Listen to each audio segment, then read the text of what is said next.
Jambo ry'Imana ntirizogenda ubusa, oya yemwe ntirizogenda ubusa. Jambo ry'Imana ntirizogenda ubusa, oya yemwe ntirizogenda ubusa. Ko ryashitse iwanje ko ritagiye ubusa, niryashika iwawe ntirizogenda ubusa. Jambo ry'Imana ntirizogenda ubusa, oya yemwe ntirizogenda ubusa. Yesu ashimwe nshuti zanje, aho muherereye hose ndabaramukije. Amahoro y'umwami wacu Yesu Kristo yongere kubana namwe, kandi Imana y'ububasha ibahezagire. Ndongeye gushimira Imana data wa twese muri iki gitondo ciza Imana iduhaye kugira ngo tuganire ijambo ry'Imana. Yesu nahabwe icubahiro. Numva mu mutima wanje muri iyi minsi novuga Yesu cane kurusha uko namuvuze mu bihe byarenganye. Igituma ngomba kuguma ndamuvuga Yesu nukugira ngo bene data, abanyumva, abari hafi n'abari kure bamenye Yesu ninde, bamenye akamaro ko kumwizera n'agaki, bamenye mbega utamwizera bimugendekera gute, mbese bamenye Yesu neza. Yesu nahabwe icubahiro. Ndabizi bene data ko musanzwe mumuzi, sindiko ndavuga ko mutamuzi, ariko ndagomba tumumenye cane ariko uko wari umuzi wongere ko kumumenya kandi. Imana nishimwe. Kandi na babandi nyene batamuzi nabo bumve Yesu wariwe bahitemwo bamwizera. Imana nihabwe icubahiro. Twarasomye mu majambo y'Imana menshi tumaze iminsi tuganira ko turabona yuko Yesu yahoze mw'ijuru. Yesu yahoze mw'ijuru, hanyuma aca mu nkumi Mariya, aravuka nk'abandi bana, arakura nk'abandi bana. Ariko muri uko gukura kwiwe byagiye bigaragara ubumana bwiwe, byagiye bigaragara uwo ari we. Yesu nahabwe icubahiro. Biragoye gusobanura kuko hari amajambo menshi ubona kumenga aragoye gusobanura iyo umuntu ayafashe mu mubiri, ariko iyo umuntu ayagenze nk'uko ijambo ry'Imana rivuga, na mpwemu yera akashishikara kumusobanurira, dushishikara kumenya byinshi ku byerekeye Kristo Yesu. Na jewe ndiko ndabivuga nukuri ndakengurukira Imana, kuko ngenda ndabona Imana ishishikara kumpishurira Yesu wari we. Kandi biraboneka ko mpwemu yera ariko aragomba kwigisha abantu bamenye Yesu ninde. Turacasubira kuri ya nyigisho wa mukozi w'Imana Imana yamwigisha, ihereye kuri ba bana bariko baroga dushe, hanyuma bakabona ubucafu bubavako, mugabo ubucafu ntiburonke aho busohokera, butaronse aho busohokera ngo bwaguma bubasubirako. Aho ndiko ndavuga nti akamaro ka Kristo Yesu. Yesu niwe atuma ibyaha bituvako. Ndasubiramwo bene data, Yesu niwe atuma ibyaha bituvako. Nta handi agakiza kaboneka, nta handi imitwaro yacu ituvirako, ni muri Kristo Yesu.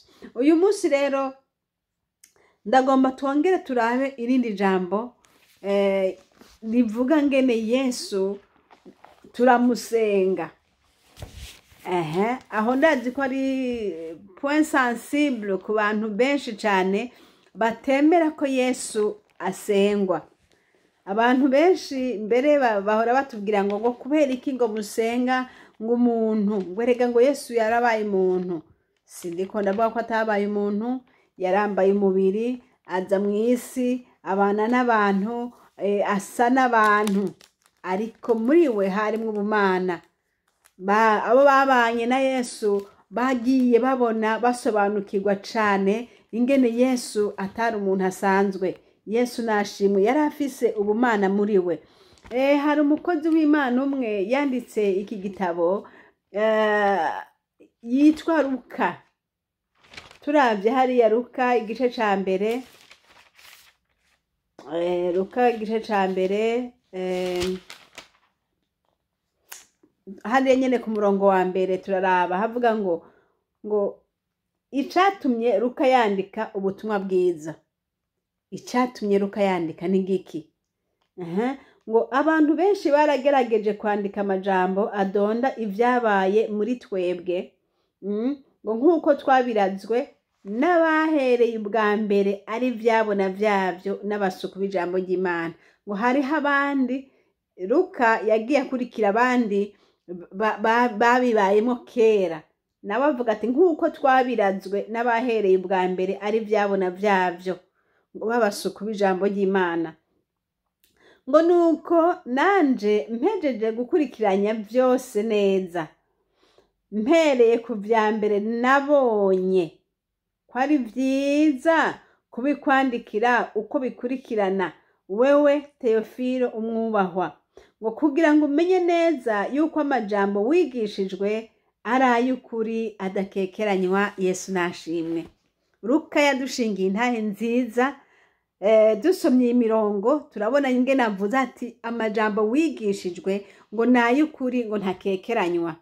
Nico gituma rero natwe twifashisha amajambo, kuko igihe ca Yesu twebwe siho twari turi, ariko baravuze bati turabishingira intahe yuko ya majambo ari ayo kwizegwa, ari ay'ukuri. Yesu nahabwa icubahiro.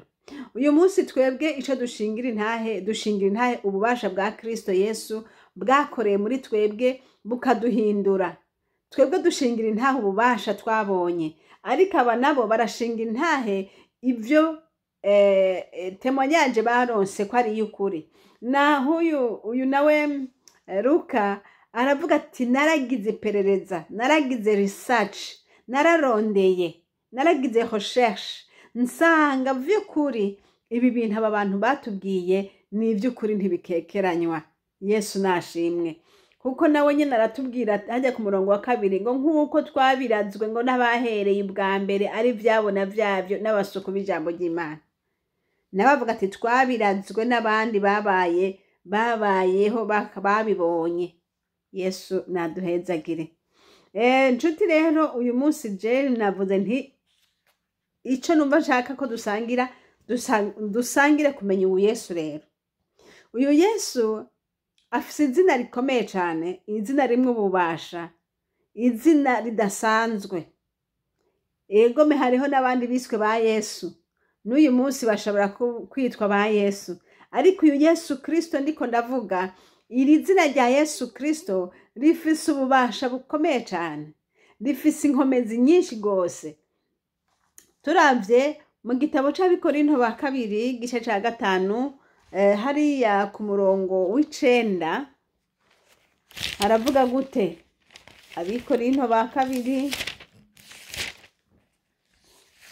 Abikorinto ba 2 hariya ku murongo igice ca 5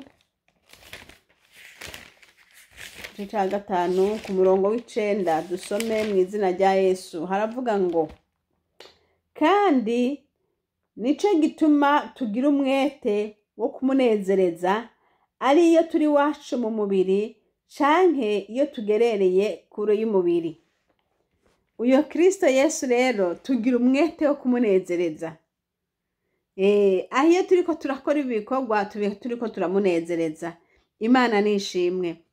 Rero izina rya Yesu ni izina kandi ryo kunezerezwa, ni izina kandi ryo gusengwa. Reka turabe izina ryo gusengwa. Turabe mu Abanyefeso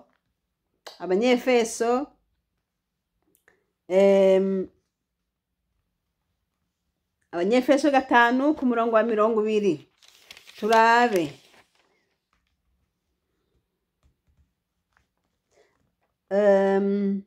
Abanyefeso 5 ku murongo wa 20. Turabe ingene havuga 5 ku murongo wa 20 haravuga ngo Imana data wa twese muyishimire vyose iminsi yose mu izina ry'umwami wacu Yesu Kristo. Aha tubonye ngo Imana data tuyishimire iminsi yose kandi muri vyose mu izina ry'umwami wacu Yesu. Ndiko ndashaka iri zina rya Kristo ngo data Imana yo mwijuru tumushimire iminsi yose mu izina rya Yesu. Uhoraho abahezagira. Twongeye tukaraba muri Yohana naho 16 ku murongo wa 23 haratubwira ngo iki kubw'iryo zina rya Yesu. Agomba twinjire muri iryo zina. Yesu nahabwa icubahiro. Ku murongo wa 23 haravuga ngo kuri uwo munsi nta na kimwe muzombaza, nukuri ndababwire, nihagira ico musaba data cose azokibaha mu izina ryanje. Nimwagira ico musaba data cose azokibaha mu izina ryanje. Mwavyumvise? Ntibavuze ngo azokibaha mu izina ryiwe. Yesu yari bwabwiye abigisha biwe ati ndagiye, ariko nihagira ico musaba data mu izina cose, mu izina ryanje, nihagira ico musaba data mu izina ryanje azokibaha. Yesu nashimwe. Izina rya Kristo Yesu niryo duhimbariza mu Imana. Izina rya Kristo Yesu niryo dusenga mu Imana. Izina rya Kristo Yesu niryo duhererwamwo vyose twifuza. Imana nihabwa icubahiro.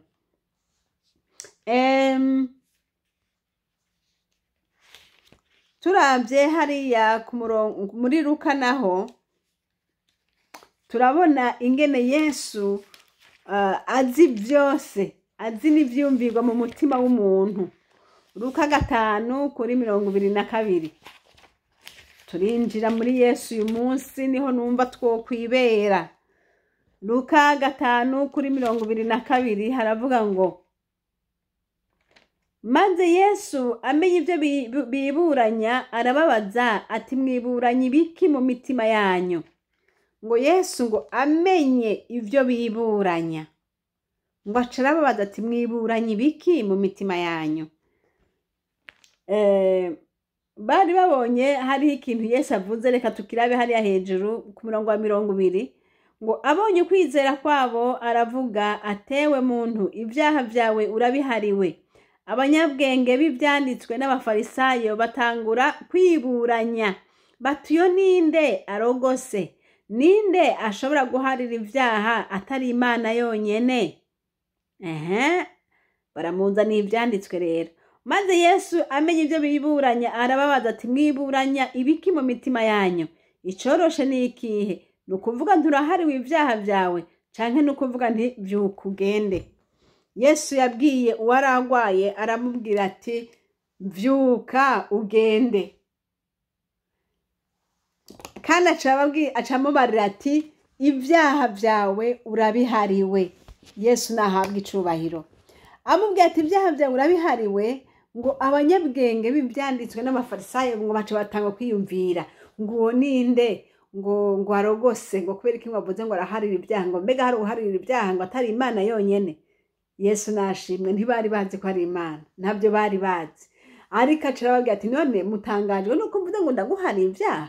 Kubera iki mudatangajwe nuko mvuze nti wakimugawe haguruka ugende? Kandi bigakunda. Yo data nashimwe. Ntibari bazi. Nkuko wewe nanje hariho ivyo tutazi, hariho aho tugarukira mu kumenya Yesu, ariko tugomba tugende turamwiga ko tumumenye.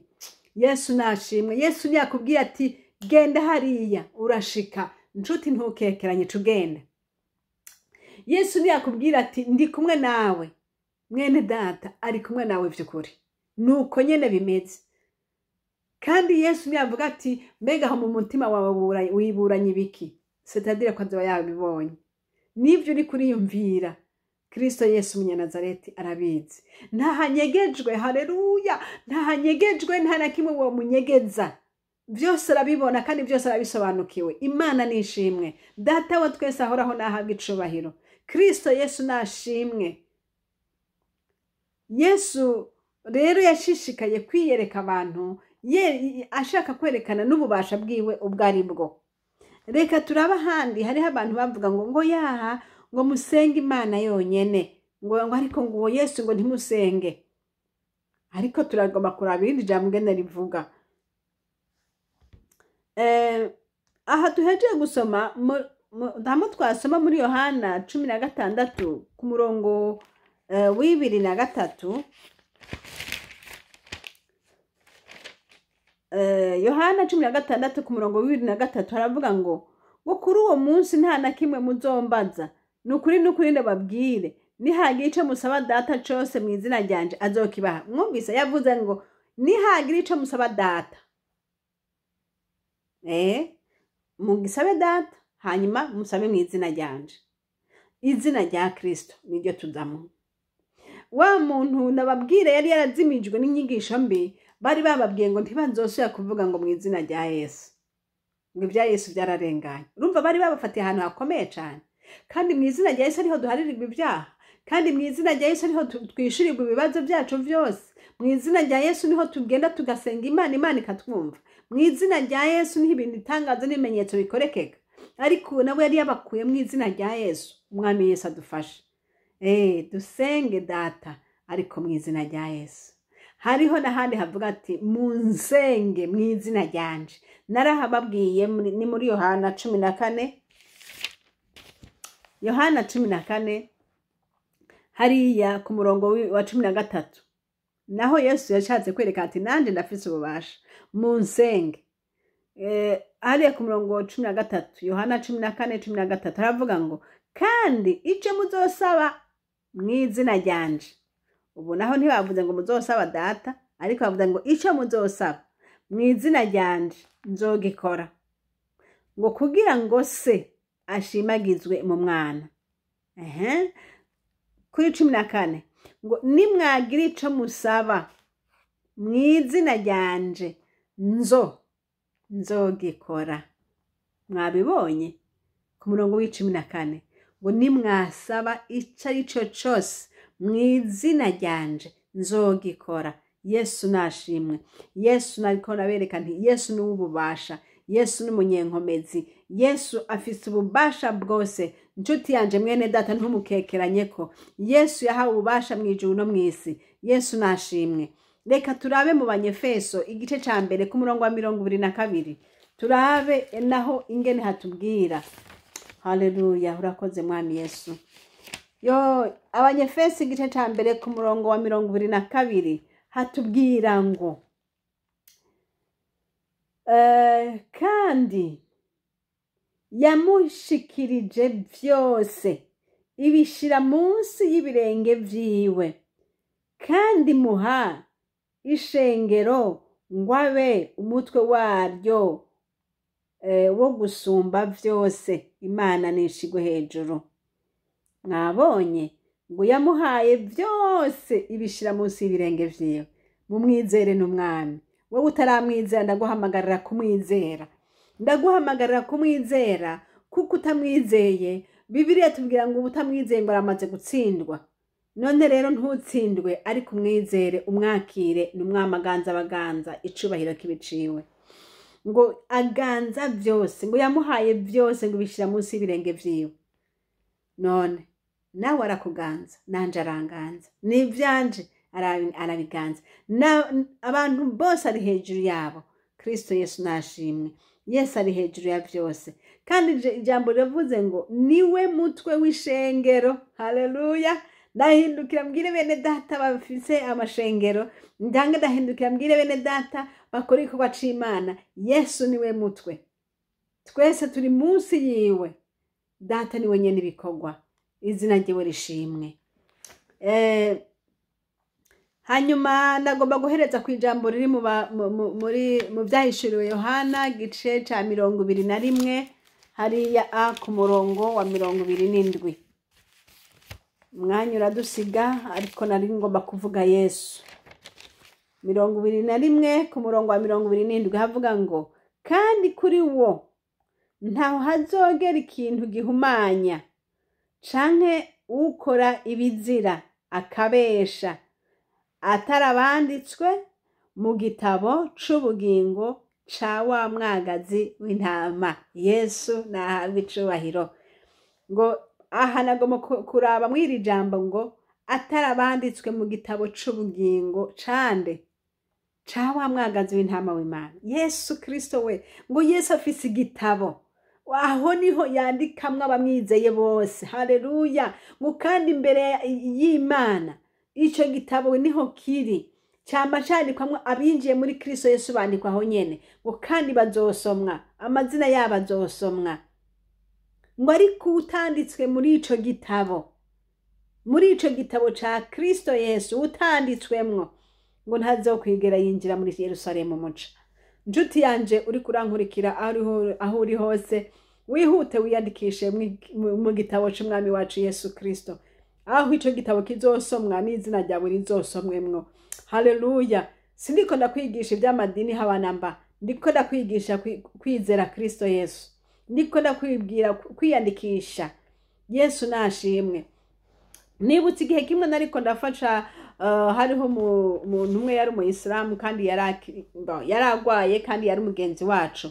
Nca nihuta kumubwira ivya Yesu, kandi yaragira cikane. Aca arambwira ngo kubera ikuri kurambwira ivya Yesu, ngo kandi uzi ko ndi umuyisilamu, ngo je ngo ibyo bintu by'amadini ntumbwe. Ndabwira nti sindiko ndakubwira ivy'idini, ndiko ndakubwira la realite ugiye kubona. Yesu ashimwe, ariko yarihanye, Imana nishimwe. Nawe nshuti umwegere Yesu, umwami Yesu aguhezagire.